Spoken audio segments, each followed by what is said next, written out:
is the Burnout with Peter Burns, Bama-LSU week, Georgia, Missouri week. We got some massive football games in the SEC.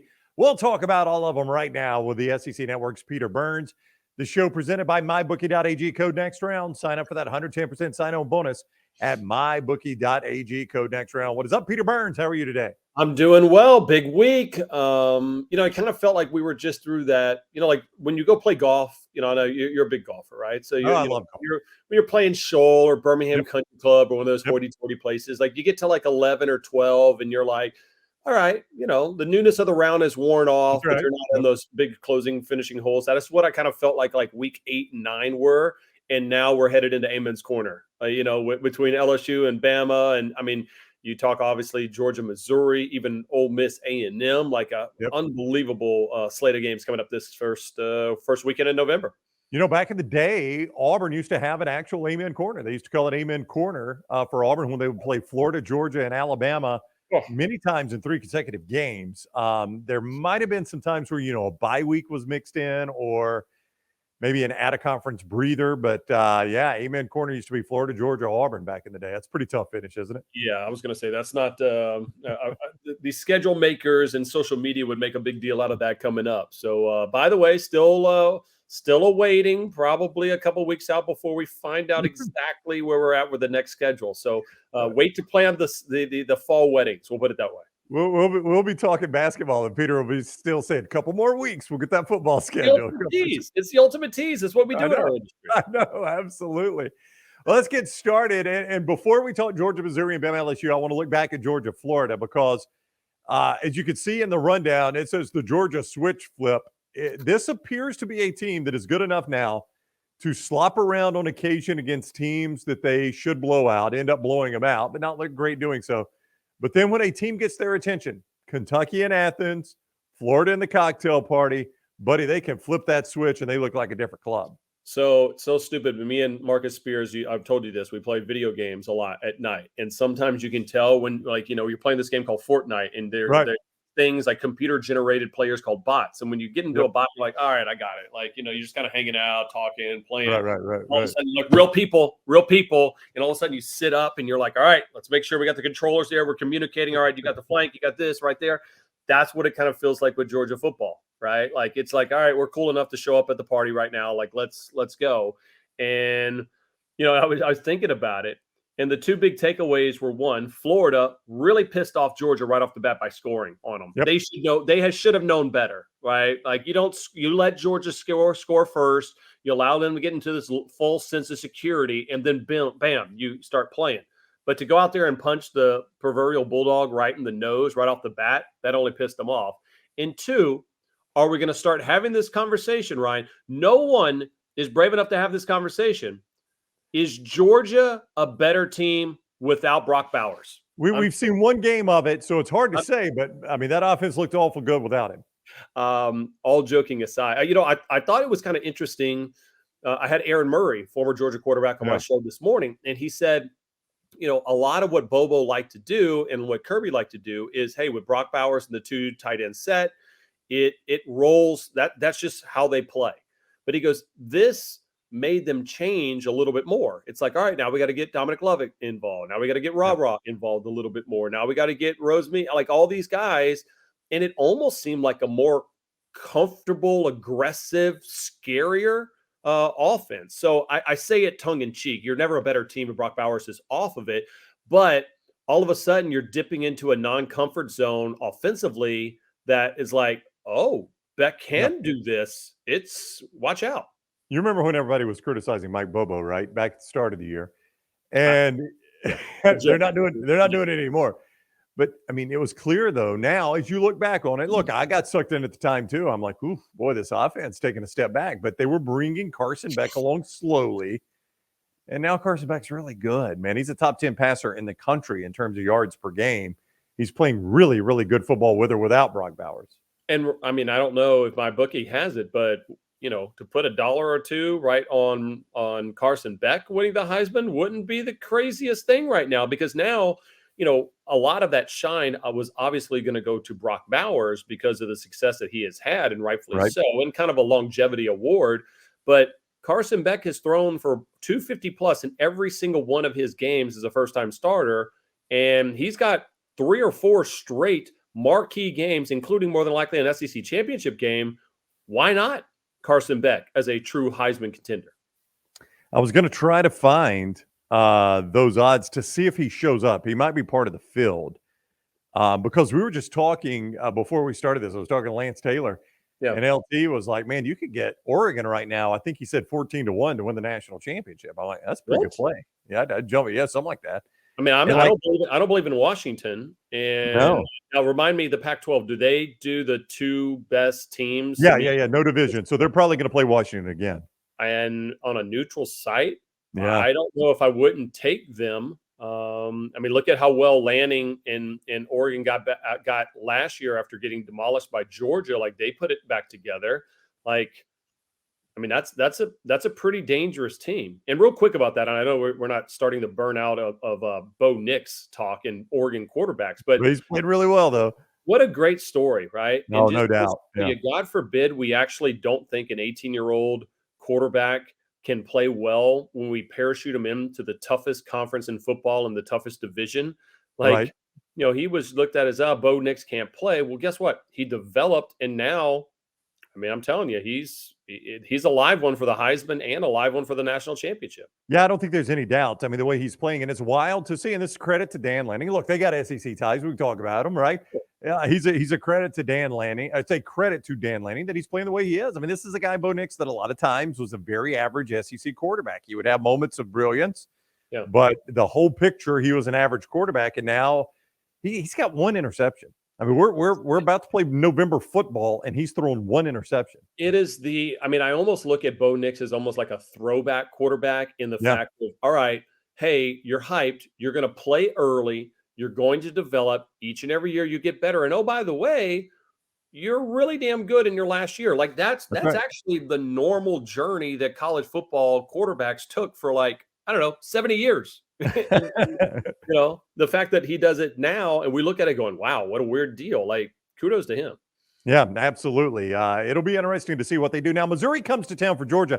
I assume that's another game where they'll just flip the switch, and you wonder, is there a game where the switch isn't working or the light bulb's blown and but now that they got to do it back-to-back weeks, I don't feel like it's really a switch flip game. I mean, this is just, hey, if you continue the level of play. Now, I think Missouri's a really good football team. Yeah. I personally think this game's way interesting than more people think.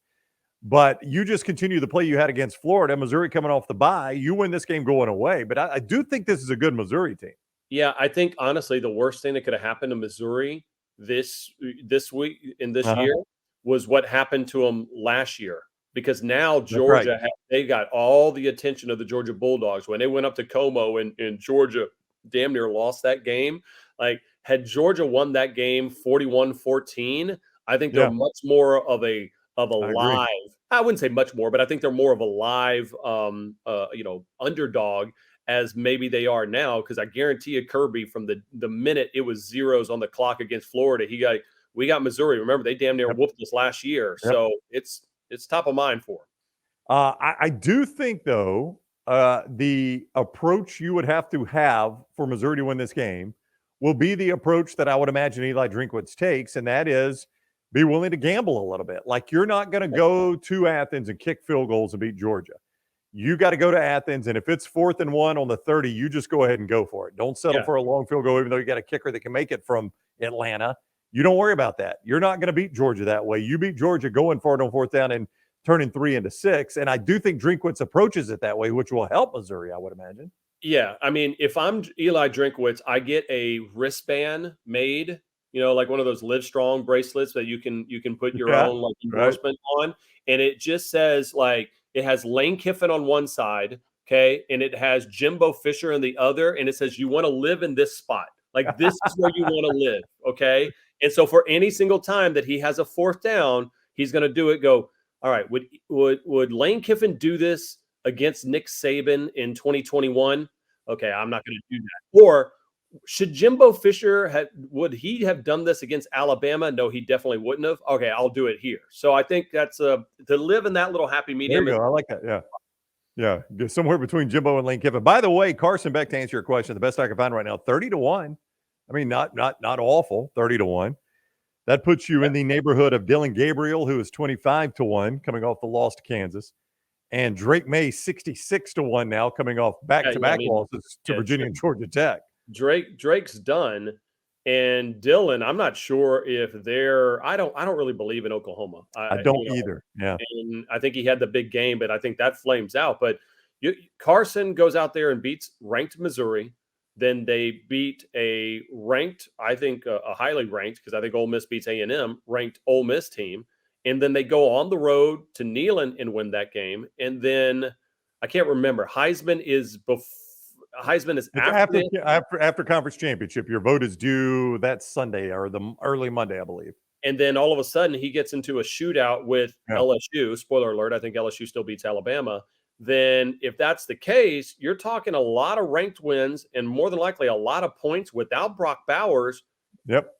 30-1 is pretty damn good numbers. Yeah, I mean, it's not the craziest bet in the world. There's no doubt. I mean, if you were looking for some value, mybookie.ag, code next round there. By the way, that code next round gets you a 110% sign-on bonus. That is absolutely free money you can use right there at mybookie.ag. Bet anything, anytime, anywhere with mybookie.ag.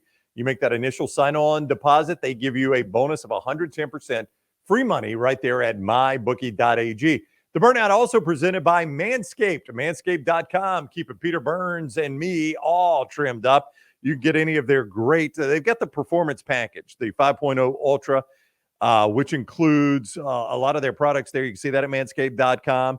The perfect package, which includes some.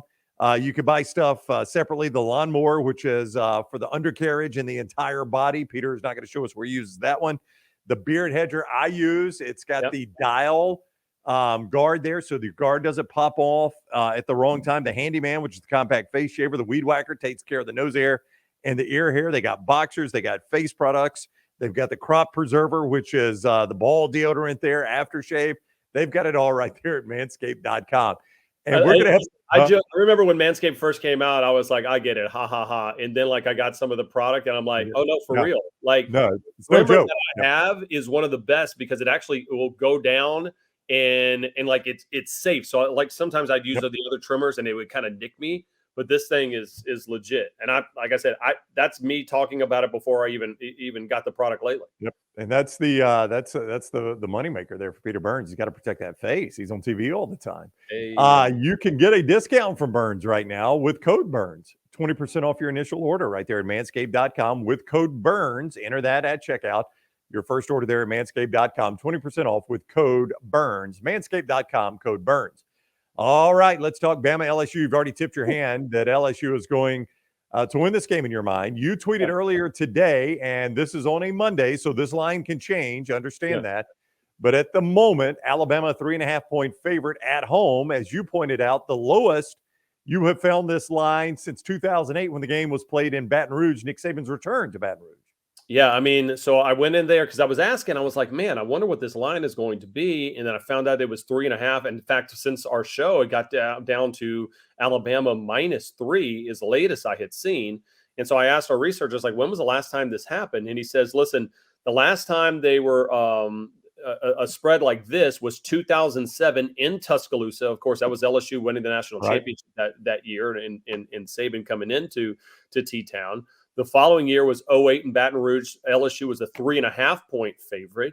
But you got to go all the way back to the 2012 BCS championship game where LSU was a 1.5 underdog. Now, we know what happened in that game. But even when LSU went there and played them with Joe Burrow in 2019, they were a 5-point dog. Like, they think, or Vegas thinks, that LSU is more of a live underdog right now against Alabama, and that was a good team, than they were in 2019.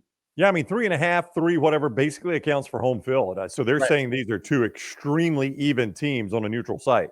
Yeah, and I think it'll be interesting because there is, I mean, LSU, you might have to play in their secondary this week. Yeah, they're depleted. And Brian Kelly, in fact, just before we record this, announcing that all those guys are unavailable. I mean, they're not going to be healthy at all in the secondary. And Mekhi Wingo is another guy who is one of their pass rush extraordinaire guys, run stoppers. He is out indefinitely after surgery. So this is an LSU team that is really, really banged up coming in. And Again, I would have loved to see these teams both 100% full strength. I'm not in my conviction of LSU winning as high as I was had Wingo played. I think that's a monster injury in this game because I think trying to get Milroe off platform a little bit more and to be able to stop this rushing attack that Bama seems to have started to get dialed in is going to be huge at this point. Because if it ends up being if it ends up being a track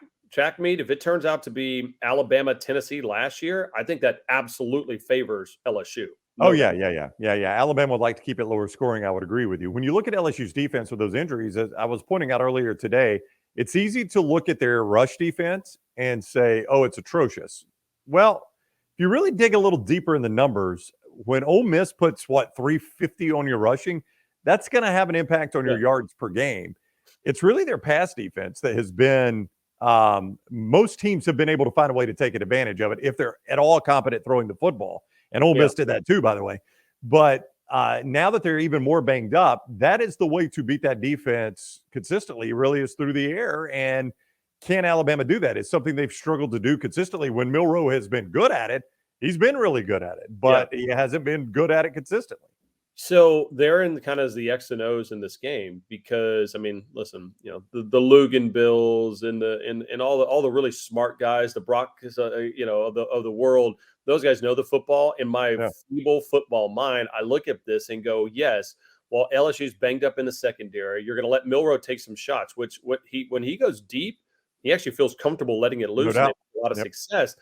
But I don't know if that's the roadmap for Alabama. I think with the Wingo injury, it is, hey, you pass occasionally just to keep them honest. You run the ball, and you make sure that LSU limits the amount. Because if all of a sudden you can get the ball in, right off the bat and go on a 5-6 minute drive, whether it's a field goal or a touchdown, that's a lot less time that Jaden Daniels has to operate at this point. Play defense with your offense, and running the ball will help what I'm about to say. It has been almost every game now. I don't know if it's just a defensive bust, if it's a design by Alabama, but they have had a receiver behind the coverage completely wide open in a busted coverage. It's been Burton. It's been Isaiah Bond. That just completely wide open, completely uncovered. And Milroe's hitting those shots. That's the important thing. It's not like, hey, he was wide open and this guy dropped it. It's like, all right, you get maybe 2 or 3 of those opportunities a game, Brownie, and he absolutely delivers. So like there's a knockout blow coming. He's taking the punch and he's landed. Yep. Now on the other side, Alabama has done a pretty good job of rushing the passer this year. You saw it against Texas A&M. Dallas Turner had a game against Texas A&M. They were really, really good rushing the passer. But this is a different kind of passer to rush, and you don't get a whole lot of hits on Jaden Daniels. In fact, you could almost tell me, hey, Alabama didn't record a single sack all game. And I'm like, well, that's not the worst statistic in the world because a lot of times, Peter, and you've seen this, if you rush him and that pass rusher gets behind Jaden Daniels, open lane, he's gone. Yeah, and that'll be kind of interesting to see how aggressive LSU gets between Neighbors and Brian Thomas has been fantastic. And they've been running the ball better with Diggs a little bit.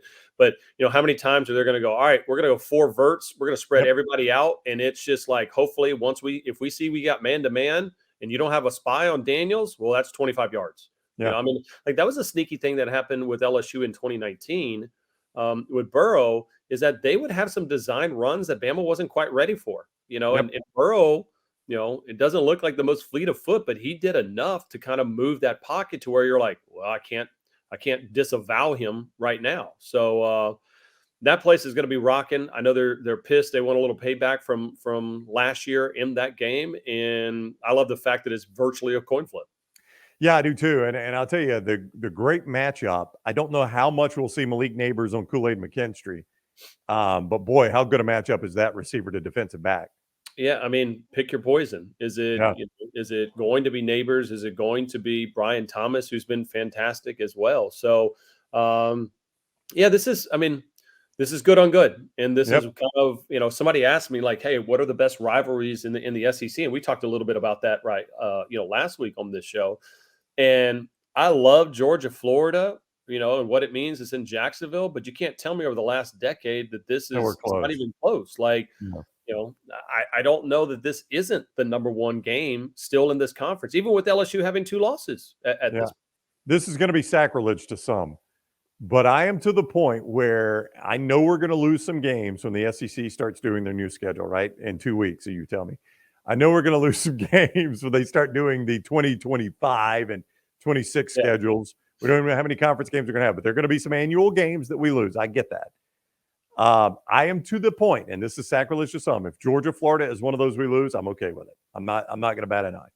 Yeah, I think there's so many factors in place. I mean, I do know that the league office, and having talked to them, and this is not state secrets that I share, they want to do as much as possible is keeping every single rivalry they can. I get it. If we keep it, I'm fine. Yeah, creating parity, and I think that's in years past with the way that the schedules work, where A&M still hasn't hosted Georgia type stuff.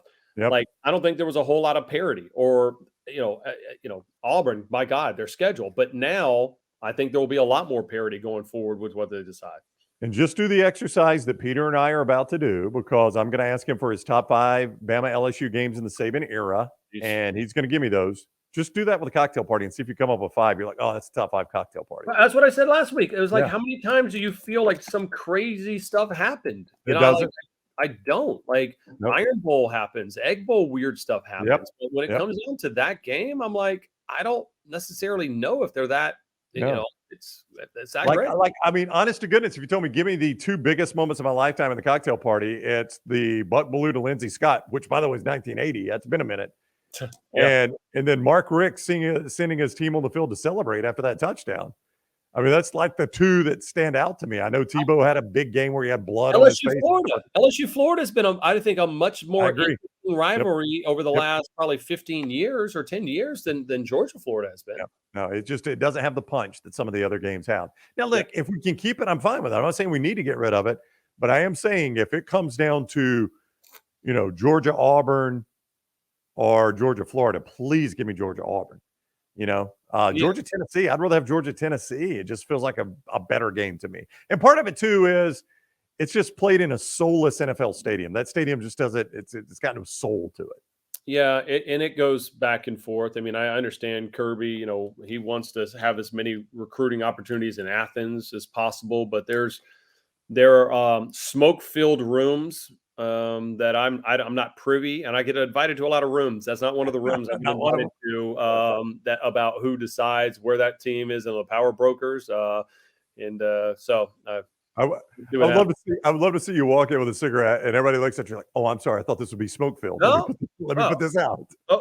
My bad. I'll put it out. Yeah. All right. The Burnout. He is Peter Burns of the SEC Network and ESPN. The show is presented each week by MyBookie.ag code next round. MyBookie.ag code next round gets you that sign-on bonus of 110%. You make your initial deposit. They match it with 110% sign-on bonus. Free money that you can play with right away at MyBookie.ag code next round. MyBookie.ag code next round. Also, Roback.com. Roback provides apparel on this show.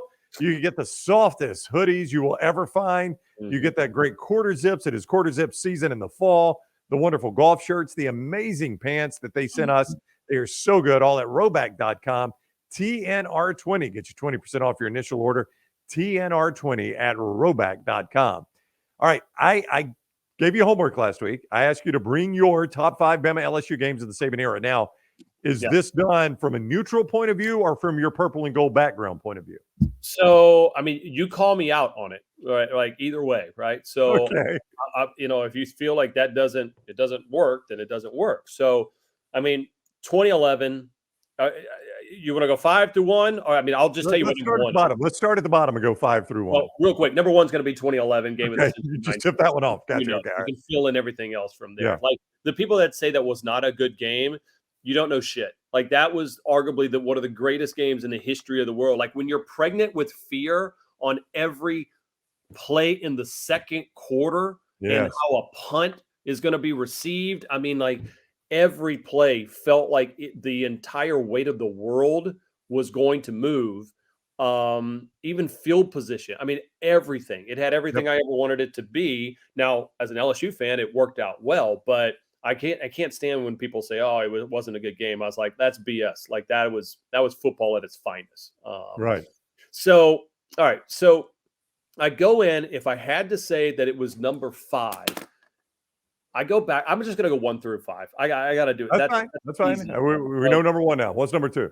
I think number 2 in my mind is the following year, is 2012. That was TJ Yeldon Yep. taking the screen pass. I vividly remember, like I'm sitting there in Tiger Stadium, and I'm like, "Oh my God, this is gonna happen! Like this is it! Yep. Like we got Bama on the ropes again. They're going to win." And I can picture it. I'm like angry. I'm triggered right now. Like that pass happened. TJ Yeldon takes it to the house, and you can hear kids crying in Tiger Stadium. Like that to me is right there on that list. Yeah, it was wild. I remember I had gone down to the sidelines at the end of the game when Alabama got the ball back. So I remember I think it was 14-3, if memory serves, and Alabama seemed in total control, and then their offense could go nowhere in the second half. And LSU just chipped away. Finally, they take the lead. Yep. Alabama's got the ball back, and I mean, it's just deafening. It is everything you want Tiger Stadium to be. Alabama with the ball, and as you said, they could taste the win. Yep. And in one fell swoop, like Alabama, it's like I think it was Kevin Norwood. Like he just kept finding Kevin Norwood. A.J. McCarron did. Kevin Norwood, and you're just creeping down the field, and you're like, I've seen this, and then boom, the perfectly called screen pass. One of the Doug Nussmeier, Alabama offensive coordinator, timed it out perfect against a blitz, and there's nobody in the field. And I can see him. I feel like that play took 4.5 minutes to develop because I'm just seeing Yeldon going, and everybody like, no, yes, there's nobody to tackle him. We blitzed everybody. So I got 2011 as number 1, 2012 as number 2. I'm going to go last year at number 3. I mean, I was there in the stadium, and it was back and forth, and it felt like there were moments where it's like, all right, this is where Alabama just decides to be able to run the ball and this make you tap out. And they couldn't do that. And, the look on everybody's face there in Tiger Stadium, I was there when Jaden Daniels came back for the 2-point conversion. I'm like, actually, you know what? Screw it. I like it. Like, don't go Jimbo Fisher. Like, go for it. Right. Nobody's going to fault you. You haven't beaten them in a while. Like, go for it. And when he did, it just, I may or may not have been on the field after the game. Just help it with security for sure. That's right. You're not part of the fine, right? You don't know anything. No. So that's number 3 on my list. And then 2019 would be number 4. Okay. Just, LSU was as good as anybody ever. Yep. And they still couldn't put Alabama away. It came down to the end. And I want to say the last one, it might have been, I'm looking it up real quick. I want to say that it was 2014. Where that was the Blake Sims comeback. And they end up winning 20-13. So TJ Yeldon featured in that game too, fumbled. And it looked like the game was over. He fumbled deep in his own territory. Looked like the game was over. I want to say left. Yeah. Didn't LSU miss the field goal? Like Alabama used their timeouts. LSU missed the field goal or something like that. I had so many cocktails. But then, LSU kicked it for a 13-10 lead. But then Bama drove because LSU kicked the ball out of bounds. They kicked the field goal, a 27-yarder, tied ball game, and then sure enough, Bama won in overtime. Yeah, that is the thing. And like you're leaving 08 off, which was Saban's return to Death Valley, went to overtime. Alabama missed a field goal late, went to overtime. Even that 07 game, Saban's first year, you mentioned, was a tight game going into the fourth quarter. Yeah. LSU pulls away and wins. 2009 in Bryant-Denny Stadium, controversial play along the sidelines. Alabama gets a narrow win on path to a national championship. 2010, LSU pays them back. With like a tight end reverse or something like that at Tiger Stadium. Game of the century, the 12 game. This has been an incredible game. And I could tell too is this morning, the amount of phone calls I got on a Monday, not to talk about what happened on Saturday, but to already preview it from Alabama fans, from LSU fans to call in. Like, you just know when certain games, like I didn't get that from Georgia, Florida, really. Right. Like it means something. And Bama loses this game. and you're like, all right, well, season's defective, or virtually over for LSU. They all of a sudden they got to pull for Georgia, which is weird because now they want them to knock off Ole Miss, and I still think LSU is going to be. I think it's going to be LSU and Georgia coming up. Unless I'm missing one, 8, 11, 14, and 22 all went to overtime. Really? I mean, yeah, if you think about it, that's 4 overtime games just in the Saban era, which, the Iron Bowl just had its first overtime game a couple of years ago, right? I mean, and they've been playing that for a very long time, right? I mean, that shows you how competitive this game has been. And it feels like despite where the teams are, because Alabama's, in my mind, clearly been the better team over the last 15 years for the most part.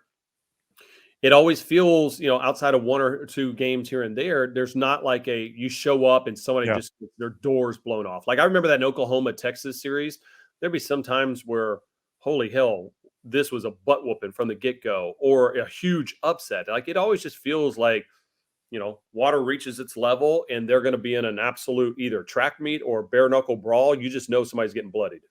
All right, Peter Burns is about to be a college football playoff committee member, and give us his top 6. A reminder, the show presented by MyBookie.ag, code next round, gets you that 110% sign-on bonus. You make your initial deposit, they match it with a sign-on bonus of 110%. That is free money from MyBookie.ag. Bet anything, anytime, anywhere, MyBookie.ag.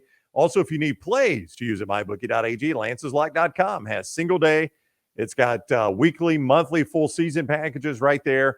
You still got the World Series going on. You've got NFL, college football, and NBA right there at Lance'sLock.com, Lance'sLock.com. All right, give me your top 6 right now. As we record this, we're a little more than 24 hours away from the committee announcing who the top 6 is. If you were on that committee, you would fight for these 6 teams. Go. Number 1 is Ohio State. I've got them at the top, right?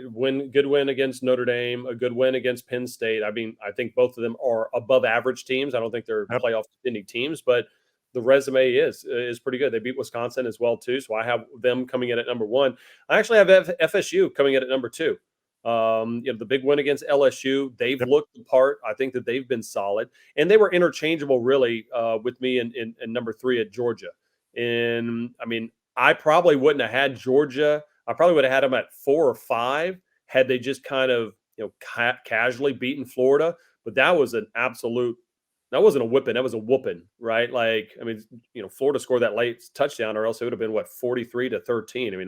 That's a butt whooping. So I could flop either of those. They'd be fine. Number 4, I got Washington. Of course, they had a big win against Oregon, but they've looked kind of sloppy. But at least they beat Oregon. And number 5, I actually have Oregon coming in. And number 6 is Michigan. Again, I'm going to be extremely fascinated with Michigan going forward. That if we find ourselves in a situation where it's either one-loss Michigan, Big Ten champion Michigan, whatever it is, how are they going to be viewed with all this sign-stealing thing if there is a team that has almost the same identical record? If you're sitting there going, man, these 2 things are the exact same, are you going to lean towards Michigan? Or are you going to hold them accountable for that of recruiting violations and alleged sign stealing and stuff like that? So we'll see how that ends up ultimately playing out. Yep, will be interesting to watch. A reminder of all the codes you need from the show. MyBookie.ag, code next round for that 110% sign-on bonus. Manscaped.com, code Burns. Code Burns gets you your initial order 20% off right there at Manscaped.com. Code TNR20 at Roback.com for 20% off there. And don't forget Lance'sLock.com. All right, he's Peter Burns, the SEC Network and ESPN. It is the Burnout. Thank you, Burns. You have a great week. See you, bud.